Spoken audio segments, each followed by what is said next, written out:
I'm excited to be here with you guys today. And how many of you guys thought that Jerry was going to drop Silas? I did. Thank you for raising your hand, Ransom. Ransom thought so too. I was petrified. Awesome job. That was athleticism right there. Because if you didn't, you couldn't tell, but when he turned away, Silas completely changed positions. So it was impressive. Ted, you've done a great job because that's from all that training right there. So great job, Ted. So Saturday, meet up with Ted and you too can be as athletic as Jerry is. We've been looking at Galatians, and as you look at this idea of off the chain, you might have been wondering, what are we talking about when we say off the chain? Well, what we're talking about is that there is a way in which you and I can try to live out the Christian life that can be slavery. We can put chains upon ourselves as we add things to the gospel. And as we add things and we say, you know what, Jesus died for me, but I need to do this to prove to God of why I was worthy of his death on the cross for me, right? And so when Paul begins to talk about the gospel, what Paul is talking about is he is talking about the gospel and the freedom that comes with the gospel. And so when we talk about being off the chain, that can both be to our sin before we are believers, but sometimes those chains sort of come back to us, if you know what I mean, even as we try to walk out and live out the Christian life. And so as you and I, and as a church and as a community, we need to preach the gospel to ourselves because we need to be reminded of the freedom that comes because of what Jesus has done for us. And so I'm going to cheat a little bit, and I'm going to, as I normally do, I'm going to kind of tell you what I'm going to tell you because I'm scared that I might not get to it, right? So here's what I'm going to tell you. My job is to spell out the implications of the gospel on the idea of hypocrisy. So you got that? My job is to take the gospel and to lay the gospel over the issue of hypocrisy in our life and see what we find out. So that's my goal. Here's the problem though. What is the gospel? What do we mean when we say that? Because over and over again in Galatians, Paul mentions the gospel. Over and over again, you're going to hear Jerry and I talk about the gospel, and that is sort of the freedom. That is the decoder ring. That is the thing that you lay over everything in your life, right? But what is that? So I wanted to give you a little diagram. Last night, I drew it out for people at Beachside. Brandon was kind enough to create slides today. And so I want to give you something that has been very helpful in my life to sort of reorient my understanding of what God has done for me and what God is doing for me. But before we do that, let me say this. There are two rounds of this battle that we see. Jerry spoke about one last week or the week before, I can't remember, when Paul, if you remember, he had gone up to Jerusalem to meet with the council, and they spoke on the subject not only of Paul's authority as an apostle. You remember that? Paul wanted to make sure he was speaking the same gospel that they were, but they also dealt with the issue of circumcision. Today you're going to see kind of round two of that battle. And it's going to be about the dietary laws and some of the ceremonial laws of the Jewish people. And so it's going to be round two of that battle. But what's interesting is in both situations, Paul uses the same phrase. He says, what is at stake here, brothers, is the truth of the gospel.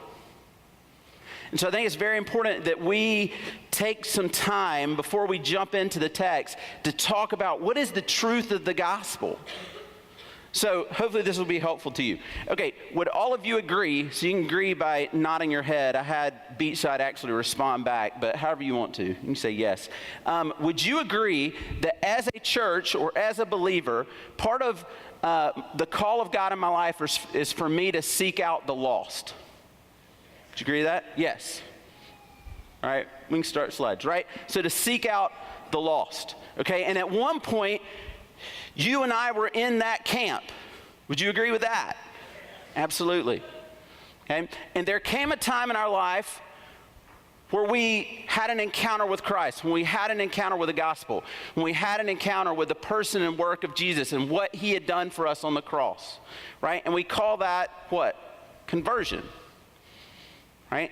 And as we go on in different theological circles, we call that justification. And Jerry's going to unpack that, I think, next week, right?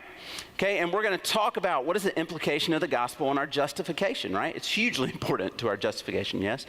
I'm going to argue with you it's hugely important to every area of our life, okay? But here's where sometimes I think we get sidetracked. Can we go to the next line? Sanctification.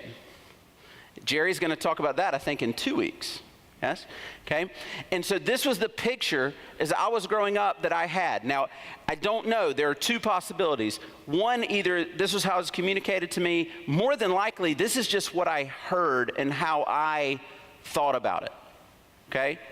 But I thought of the cross and my conversion as sort of level 1 of the video game. Right? It was the first level. I played it. I beat it. Right? They make that little noise at the end of Mario or whatever, you know, and you move on. You have to wait. Kids, you used to have to wait for the next level of the video game to load. It was awesome. You go to the bathroom, you go get something to drink. Nowadays, you guys don't have that option. It was really cool back in our day that they gave you a pause. I don't know why they did that. But then level 2 starts. And that's in the church what we typically call sanctification. And sanctification is highly important, and we're going to talk about it. I'm not saying sanctification isn't, but what I'm saying is I think sometimes we put it in the wrong place, if that's fair to say. And so you start on level 2 of the video game. If you're like me as a kid, okay, my grandmother wrote in her Bible that I became a Christian at age 7, and I remember it. I used to always remember it. I thought I was like 9 or 10. I thought I was a little older, but she wrote the date and everything down, and I remember that moment. I was sitting in a church, about 200 people. It was a Sunday night. The pastor began to talk about, listen, there are two destinations at the end of the road that you're on. One is hell, and one is to live forever with Jesus. And this little 7-year-old steps out of the aisle and comes down front, and I am shocked that no one else is following me. Because I'm thinking, did you not hear what he just said? Right? It's like there are two roads. At the end of one is broccoli. At the end of the other is ice cream. Okay? And I'm shocked that no one else is responding like I am. And I think as a 7-year-old, I was truly responding to the call of the gospel in my life. But what became scary for me was that then I began to feel like that all of a sudden I was going to begin to get these like deliveries at home from Amazon or something. And it would be like, you know, okay, so here's the books you need to read for step 2 of your Christian walk, right? And good, loving, godly people began to talk to me, and I'm so thankful they did, about things like prayer, spending time with God, right? And so I started walking down this path of sanctification. And then after a while, I kind of felt like, okay, I got that part. And then all of a sudden, the next box got delivered to my house. And you unpack it, and you're like, theology, like, cool, awesome. Predestination, free will, sanctification. And you start getting all these cool new words, and you're looking back at what God has done, right? And then you kind of move on to level 3. But if you're like me, eventually, this is what your path started to look like, right? You kind of grow a little bit, and then there were moments where you come, oh man, he already put it up. Killed the big surprise. This was Brandon's joke to me this morning. So, golly. Right, but you gain some good ground, and then you come back, right? You gain some good ground, and then you come back. And as a kid, I started asking myself questions, and I asked myself these questions too as an adult. And hopefully you can confirm you've asked yourself these questions. But I guarantee you from the age of 7 to the age of 19, I probably prayed to receive Christ about 1,000 times. Anybody able to identify with that over the course of their life? Awesome. 2 people. Great. Me and Kyle Walters were the only ones in the room. Awesome. Right? But I found myself right back on level 1 of the video game, and I couldn't understand what was happening. right? You fail at level 7, and all of a sudden it's like, do, do, do, do, do, do, do, and it starts over at level 1, and you're like, what? I've already done this. I can remember being 19 and in college, and there was a guy who every time I saw him, he would share the gospel with me. And I remember trying to figure out a way to communicate to him, dude, I'm good. I'm on your team. I'm in. I got that part. Can you help me with level 5? Because I can't pass that one. You know, stop telling me how to run level 1. Help me figure out how to run level 5. And I'm so thankful that he kept preaching the gospel to me. He kept sharing the gospel to me. And so what I want to say to you is this, I think, is a better picture of what's going on in our life. One of the guys I've met through some of the conferences stuff I've been to is a guy named Chan Kilgorn in Orlando, and I love how he explains this. He says, as a Christian, our call is to always live in full view of the cross. Let me ask you, can we go back one slide, just 1 second? If this is my picture of sanctification, right, and I'm moving forward in my walk with Christ, what am I getting further away from? There's 2 things. One is the lost, one is the cross. Have you ever felt that? I've felt that. I've felt myself in services. So imagine when you were younger, right? You went off to your youth camp again, right? For the summer.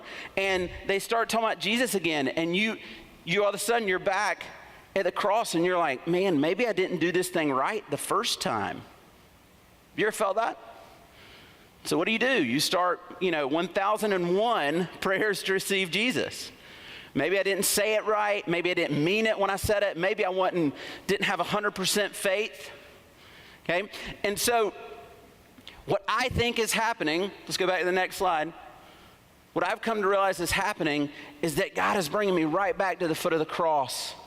And what we need to do is not think of sanctification as sort of a progression or a moving on of the gospel, but to realize that sanctification actually is, go to the next slide, right here. And that God is going to continuously take you and I, and he is going to show us who he is in his son, right? And what that is going to do is it's going to become our motivation to be more and more like him. But guess what? When those moments come and you and I, we feel like we fall, we feel like we don't succeed, guess what he's going to do? He's going to remind us of what he's done in Jesus, right? And guess what that's going to do? It's going to propel us back up to be more like Jesus. Isn't that amazing? That's what the gospel is. That's why we need to talk about the implications of the gospel in every area of our life. It's not because sanctification is not important. It's because you and I think of sanctification as our job.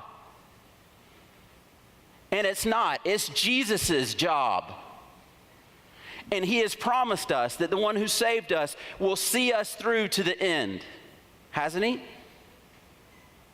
It's not as though he just said, you know what, if I just sort of push Jason over the top, if I send Jesus down the cross for him, Jason can handle this the rest of the way. He's got it. All he needs is just to be able to start it over again.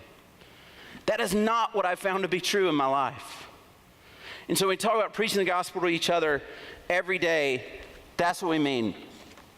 So live in full view of the gospel. Yosemite. If you've ever been there, I'm going to go there in October. I'm super excited. Yosemite is out in California. This is Yosemite.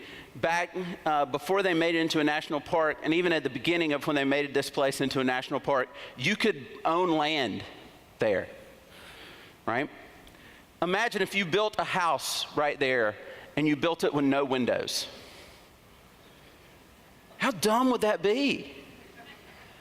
Right? If I were building a house right here, it'd just be a glass house. Or at least I'd have an incredible view in every window. If you love the beach, imagine building your beach house with no windows in it. Be crazy. You and I have to live in full view of the gospel. At times, we imagine sanctification as building a house with no windows. And we lose out on what Jesus has done for us, or at the very least, we lose sight of it. So, what's happening in our text today? Well, I want to talk quickly about 3 things. One is Peter's problem. the problem that arises. One is Paul's diagnosis, or two is Paul's diagnosis, and then the last is the remedy. So let's look at Galatians chapter 2, verse 11 through 13, and let's see what the implications of the gospel are on the situation. In the text, you're going to hear Paul referred to as Cephas. That is simply Peter. You're going to hear Peter's name referred to as Cephas. That is simply the Aramaic translation of Cephas. And it's been debated over why Paul uses this term when referring to Peter, because other places in the book he calls him Peter, and then he turns around and calls him Cephas. And there's been some debate over that, and we can talk a little bit about that. But verse 11 says this: "When Cephas came to Antioch, I opposed him to his face, because he stood condemned. For before certain men came from James, he used to eat with the Gentiles. But when they arrived, he began to draw back and separate himself from the Gentiles, because he was afraid of those who belonged to the circumcision group. The other Jews joined him in his hypocrisy, so that by their hypocrisy, even Barnabas was led astray." So here's the problem. If you remember, Paul has previously gone up to Jerusalem, one, to affirm that he's preaching the same gospel they are, and to sort of get their stamp of approval, right? Make sure they are men of like-mindedness, right? And while he was up there, they debated on circumcision. And what they said was that no, a Gentile does not have to become Jewish in order to enter into God's kingdom, in order to be a believer. And so here you have Peter, who's now come down to Antioch, where Paul's ministering at the time, and Peter shows up.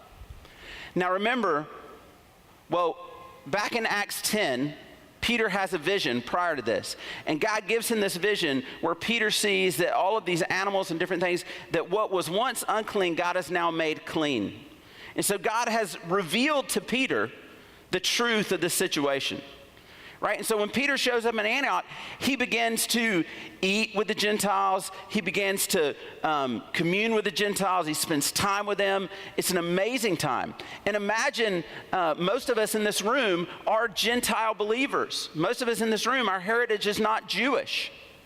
So we are the very people that Peter is now spending time with and having brotherly fellowship with. Man, what an amazing feeling that would have had to have been. But then a delegation from Jerusalem comes down, and Peter begins to take a step back from the Gentile believers. He stops doing what he was doing. Now, I don't think this is quite as, it might not be as evil as it sounds. That sounds like a very bad move on Peter's part. Maybe Peter's doing what you and I do. Have you ever taken a step back from a situation and gone, wait, let me think about this for a while? Have you ever done that? Right?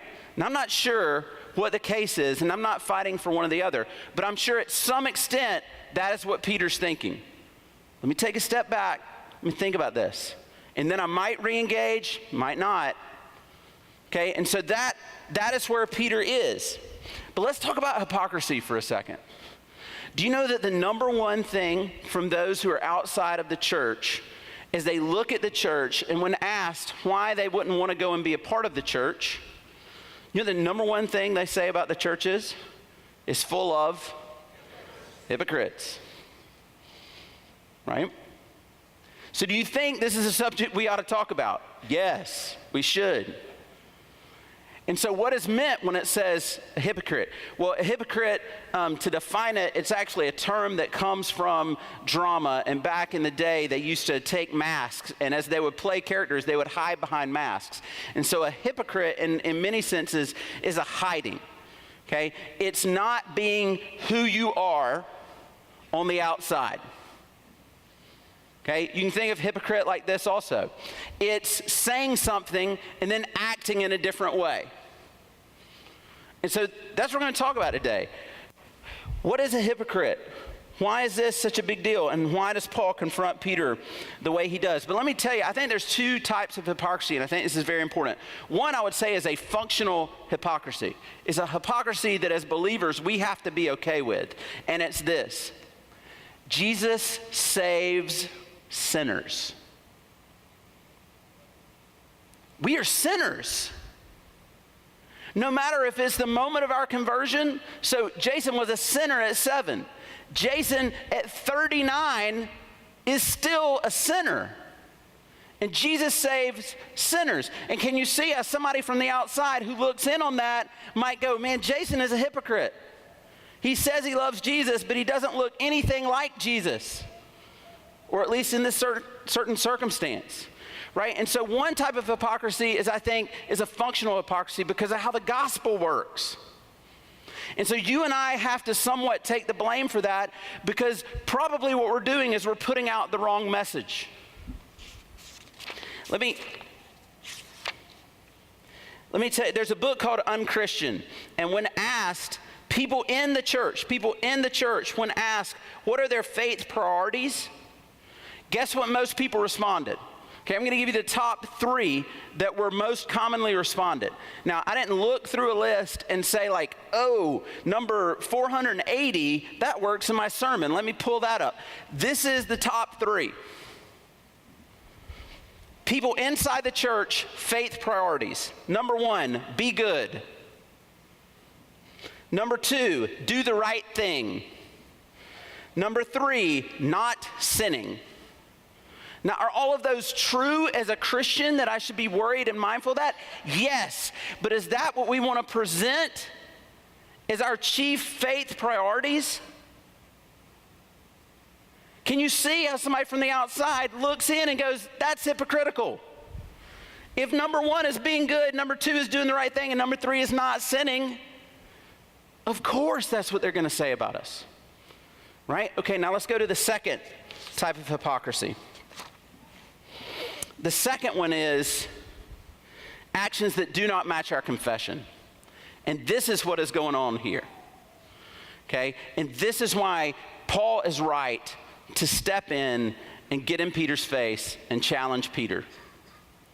Now, when Paul says that he opposed Peter to his face, some of us are going, yes, that's what you do.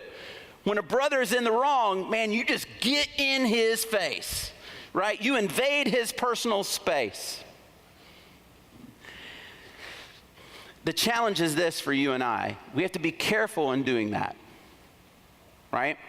So, I got permission, he might be here today. I got permission to share a story that I got to hear from one of our college students recently.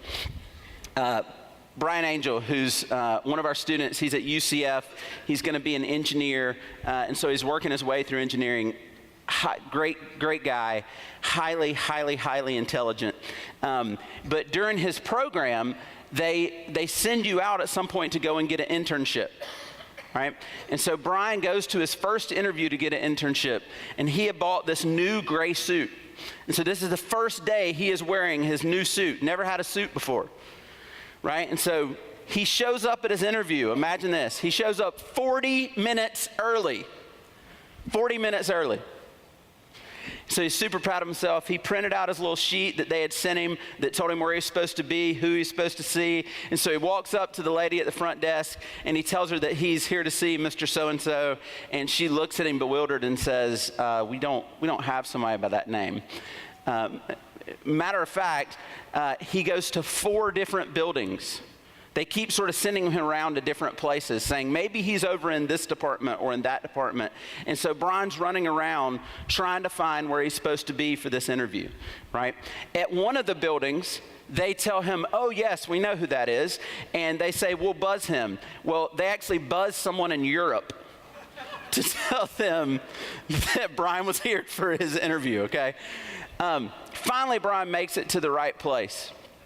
And the lady says, I'm not sure what I can do. You know, you're 40 minutes late. He arrived 40 minutes early. He's now 40 minutes late. And as he's talking to her and as she goes to find out if they can still do the interview, Brian realizes that there's this weird kind of funky smell in this office. And he said, you know, I literally thought to myself, I would not want to work here. And he was thinking, maybe it's just that they have eventually become used to this sort of weird smell, right? And so his mind's just wandering and stuff. And the lady finally comes back and she says, you know what?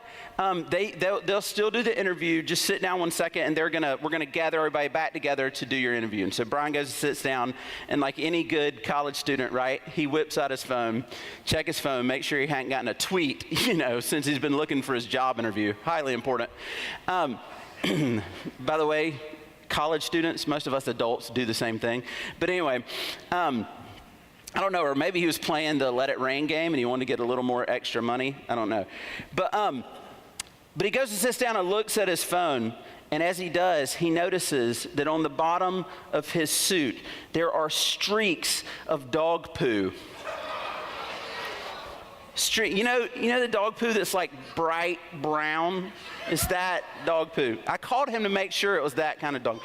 Up his gray suit, the back was like, and he realized why it's like that. It's on one of his shoes, and he realizes as he was talking to the last lady, he sort of stood at the desk with his foot kind of crossed, and as he rubbed his foot, he smeared the dog poo very nicely over his entire leg.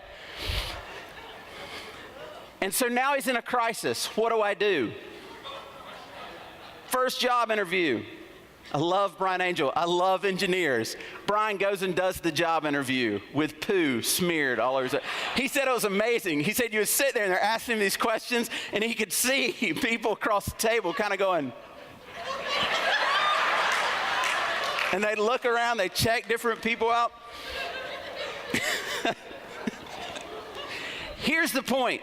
If you are going to confront someone over their hypocrisy, do this first. If you smell something in the room, assume it's you.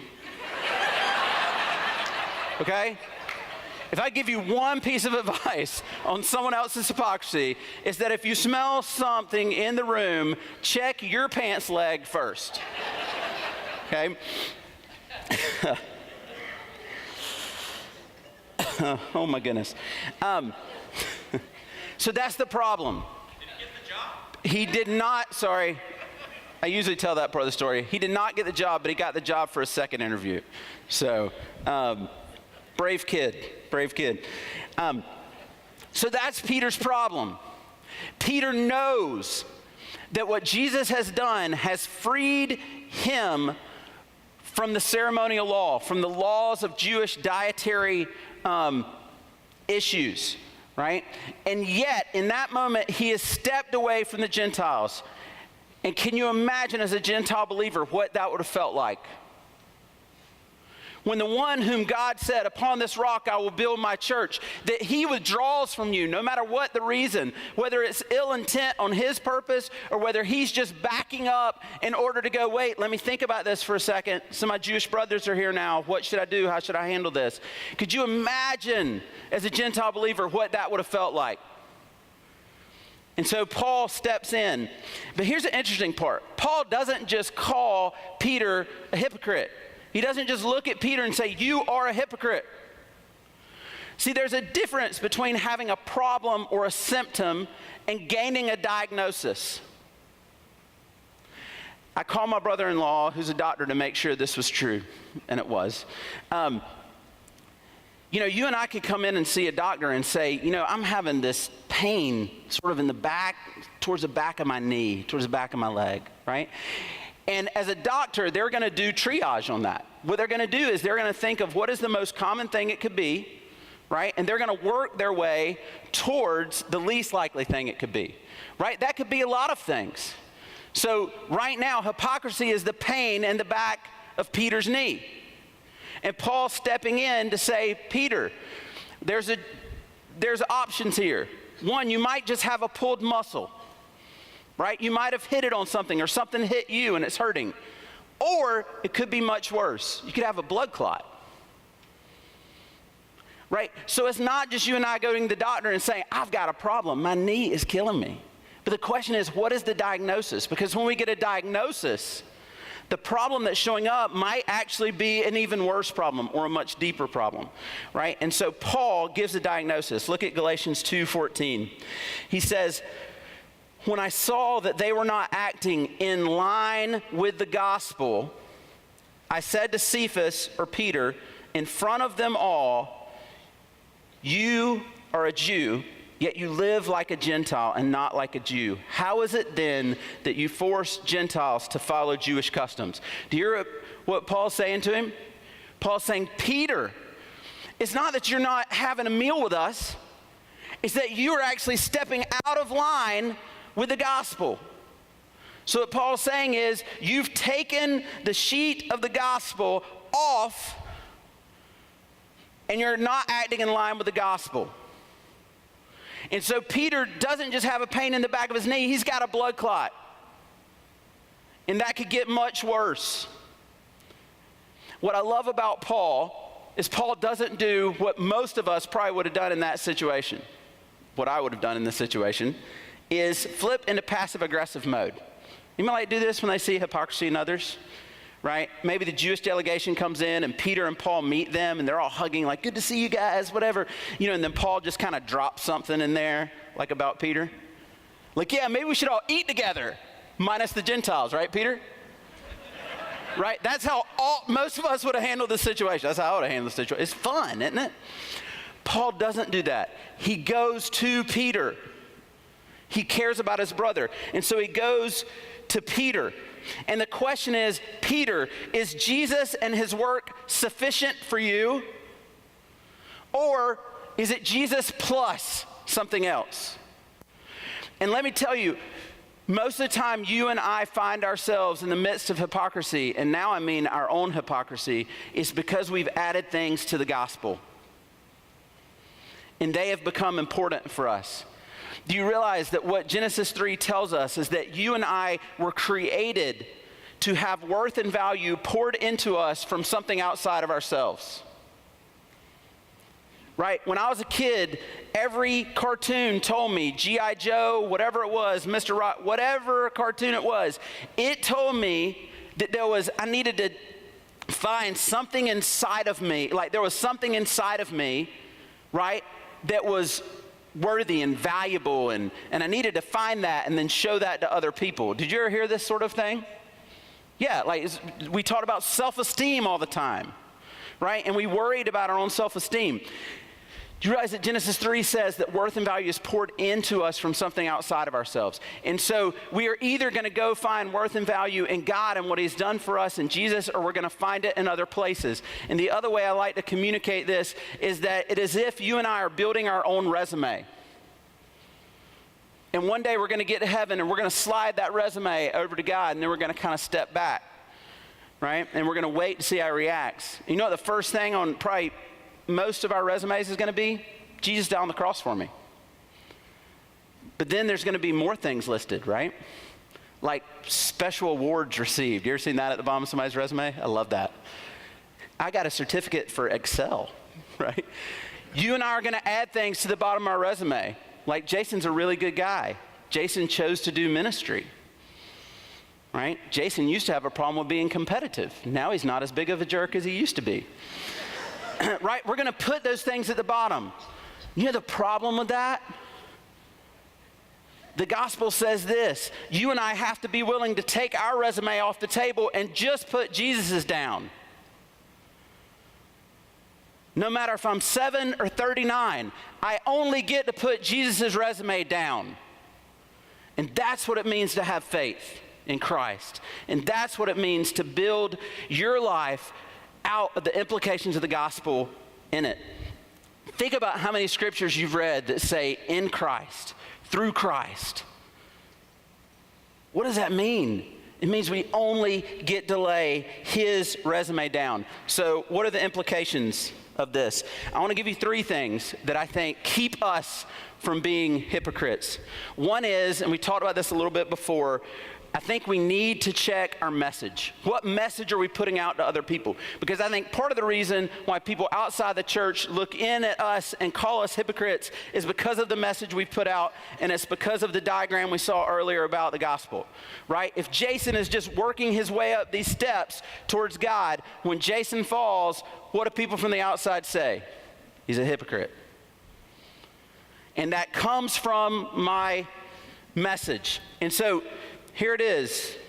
I came up with a few little phrases to help you remember this. The gospel is not just life insurance, it is life support. The gospel is not just life insurance, it is life support. If someone took the gospel away from you, would you just flatline right there? I would. Let me give you another statistic. 4 out of 5 committed churchgoers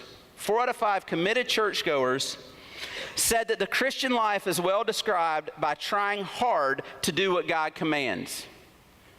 Now, is that true? Yes, that is true. But if that is the centerpiece of our message, we're hypocrites. Right? If for me, the gospel is just life insurance, meaning I needed it when I was 7, and then one day when I die, I'm going to have to pull it out of my pocket again, and Jesus says, why should I let you in the kingdom of heaven? And I'm going to go, wait, hang on one second. Because Jesus died on the cross for my sins. It's just life insurance. Is it life support for you? Secondly, I think our motive. We need to check our motive. What Paul is specifically saying to Peter here is that the gospel is not just a destination, Peter, it's a path. I think when I was 7, I thought of the gospel as a destination, that one day I would go be with God. But think of how many verses where Jesus says, I'm the light and the way. I'm the life. Right? And what is he saying to us? He's saying to us, my death for you, yes, assures you of a destination, but is also a path. And so what does Paul say to Peter? Man, you've lost step. You've stepped out of line with the gospel. Right? What he's saying is, Peter, you've gotten off the path a little bit. Brother, come back and get on the path with me. And thirdly, and lastly, I debated whether to share this with you or not. And then anytime I do that, I assume I need to share it with you. So I'm going to share it with you. And this one actually comes from Martin Luther King Jr. But one of the things I would say to you is that I think we need to look at our manner. So we need to look at our message, what we're putting out there to people, how we explain the Christian life to people, right? I challenge you, whenever somebody looks at you and says, man, the people in the church are hypocritical. What a great place to share the gospel with them. You're right. You're absolutely right. And let me tell you how that's true. We are sinners saved by grace. You're right, man. You nailed it on the head. You know exactly what we look like, right? But then we also have to check our method, okay? Is the gospel just a destination or is it a line? But then thirdly, we have to check our manner, how we handle ourselves within our community at large. And let me explain that to you. When Martin Luther King came to Birmingham, they said to him over and over again, just wait. There was an election coming, and they basically said to him, just wait. Don't do it now. And what they were saying was, you are absolutely 100% right with what you're saying, but just hold off. You know, maybe we can do this in a different way, right? And here's what Martin Luther King said to them. He said, the church is not just a thermometer, it's a thermostat. And what he meant by that was the church doesn't just stand in the midst of its culture and say, that's wrong, that's not right, that's 180 degrees and needs some medicine, that's 95, that's 72, right? You and I are not just a thermometer, we're a thermostat. A thermostat has a thermometer in it, right? But what does a thermostat do? It changes the temperature of the room. I remember when I first got here, outside of my office was actually the abortion board. Bulletin board was right outside of my office. And I remember going in a staff meeting one time and asking them if we kind of split that in half and have an adoption bulletin board on the other side of that too. But when people outside of the church, right, look at us in the church, what do they see us being? Thermometers. We're great at it. We're great thermometers, but we're horrible at being thermostats, aren't we? And so I think part of the way that you and I can keep ourselves from being hypocrites is by becoming thermostats because of the courage that the gospel instills in us. and not just pointing out in our culture where our culture is wrong, but doing that. Remember, a thermostat has a thermometer in it, so we're still doing that, but then acting as agents of change. How would people begin to perceive the church? How would people begin to perceive you and I within the spheres of influence that we have, whether it's you at Harris, or whether it's you as a school teacher, or whether it's me as a pastor? Okay, it's one thing as a pastor to point out things in people's life. It's another one to come alongside them and bear under that burden and help them see the temperature in the room changed.